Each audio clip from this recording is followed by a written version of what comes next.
Wakil Gubernur Aceh Haji Fadrullah SE memimpin safari Ramadan pemerintah Aceh di Masjid Al-Munawwarah, Kampung Subul Salam Selatan, Kecamatan Simpang Kiri, Kota Subul Salam, pada Rabu 19 Maret 2025.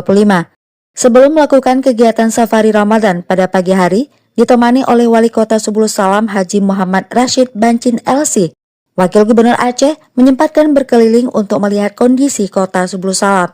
Pada saat safari Ramadan, dalam sambutannya di hadapan jamaah sholat Isya dan Tarawih di Masjid Al-Munawwarah, Defat mengatakan kota Subul Salam ini merupakan kota persinggahan yang sangat nyaman, sesuai dengan arti namanya, yaitu jalan menuju kedamaian negeri Sadakata.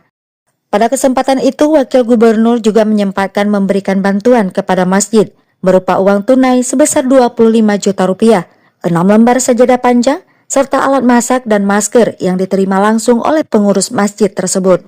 Pada kesempatan yang sama, Wakil Gubernur juga memberikan santunan Ramadan dari Muzaki Baitul Mal Aceh untuk 73 masyarakat kota Subul Salam.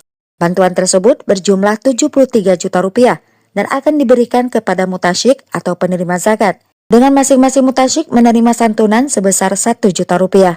Acara ini dihadiri oleh sejumlah pejabat pemerintah Aceh, antaranya Kadis Syariah Islam Aceh, Kadinkes, BPBA, dan Kadis Perkim Aceh Aznal, serta masyarakat setempat yang sangat antusias menyambut kedatangan Wakil Gubernur Aceh.